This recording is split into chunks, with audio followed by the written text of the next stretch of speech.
भारत देश में बहुत से महान राजा हुए हैं जिन्होंने भारत के विकास में महत्वपूर्ण भूमिका निभाई। इन महान शासकों का इतिहास ईसा पूर्व युग से शुरू होकर आधुनिक भारत तक आता है। इन राजाओं को न सिर्फ भारत में बल्कि दूसरे देश में भी जाना जाता है।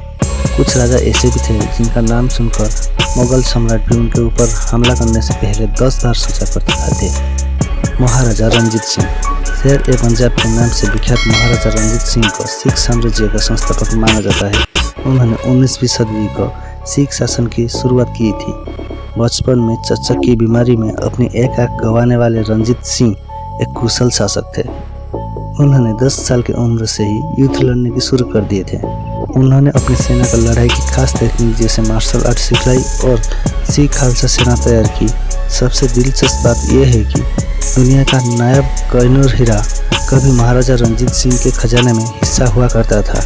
लाहौर में अपनी आखिरी सांस लेने वाले इस महान शासक ने अपनी जीती जी अंग्रेजी का पंजाब पर कब्जा नहीं करने दिया था। राजा कृष्णदेव राय दक्षिण के महान राजा कृष्णदेव राय विजयनगर के शासक थे। कृष्णदेव राय तुलु वंश के तीसरे शासक थे। कहते हैं कि राजा कृष्णदेव राय कूटनीति में माहिर थे। उन्होंने राज संभालने के बाद अपने साम्राज्य का विस्तार अरब सागर से लेकर बंगाल की खाड़ी तक कर लिया था, जिसमें आज के कर्नाटक, तमिलनाडु, आंध्र प्रदेश, केरल, गोवा और उड़ीसा प्रदेश आता है। कहते हैं कि उनका शासन जिस भी जगह तक फैला वहां पर देशद्रोही द्वारा तोड़े गए मंदिर को निर्माण उन्होंने किया।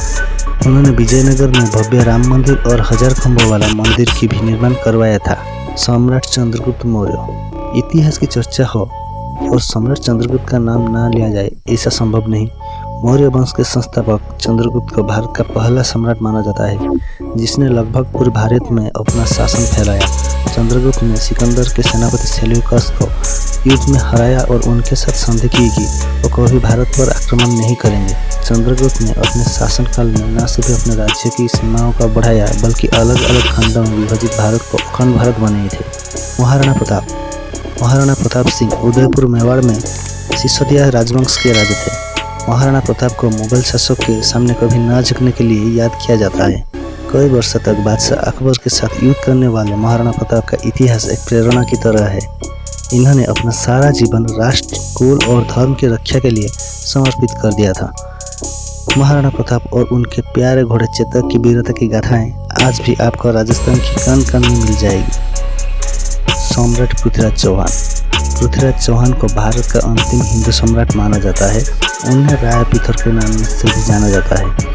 अजमेर के साथ साथ दिल्ली का साम्राज्य पर विराज करने वाला पृथ्वीराज चौहान अपनी युद्ध कुशलता के लिए जाने जाते हैं। अजमेर के शासन में उन्हें अपने पिता सोमेश्वर चौहान को मृत्यु के बाद मिला था। पृथ्वीराज ने गौर शासक मोहम्मद गौर को पहले युद्ध में हराया था और हर बार जीवन दान दिया, लेकिन दूसरी बार पृथ्वीराज को बंदी बना लिया गया और मोहम्मद गौरी ने उनके आंखों भी निकलवा दी थी। लेकिन अपने दोस्त चंद्रबरदाई के मदद से उन्होंने खुद प्राण त्याग करने से पहले मोहम्मद गौरी को खत्म किया था। राजा समुद्रगुप्त गुप्त राजवंश के दूसरे शासक थे। कहते हैं कि उनके काल में देश का काफी विकास हुआ था। उनकी युद्ध निपुणता और राजनीतिक कौशल के कारण उन्हें भारत का नेपोलियन कहा जाता है। अपने समय में उनके पास सबसे विशाल सेना थी और इस कारण कोई भी उनसे युद्ध करने से पहले 10 बार सोचा कर रहा था। छत्रपति शिवाजी महाराज इन महान मराठा शासक के बारे में कौन नहीं जानता है। शिवाजी एक तरफ जहां वीर योद्धा थे, वहीं दूसरी ओर बेहद दयालु शासक भी थे। बचपन से ही शिवाजी ने युद्ध सीख ली। इन्हें गुरिल्ला युद्ध के तकनीक का जनक भी कहा जाता है, क्योंकि मुगल के खिलाफ उन्होंने इस तकनीक का इस्तेमाल किया था। उनकी गुरिल्ला युद्ध नीति के बारे में आज भी बात की जाती है। एक कुशल योद्धा और रणनीतिकार होने के साथ साथ वो प्रगतिशील शासक भी थे। ये होते थे भारत इतिहास में 7 शक्तिशाली हिंदू महाराजा जिनका वीरत्व का गाथा आज भी कहा जाता है। इस वीडियो कैसा लगा आप कमेंट में बता सकते हैं और ऐसे ही वीडियो देखने के लिए चैनल को जरूर सब्सक्राइब करें। फिर मिलते हैं आपके साथ और एक अगले वीडियो में।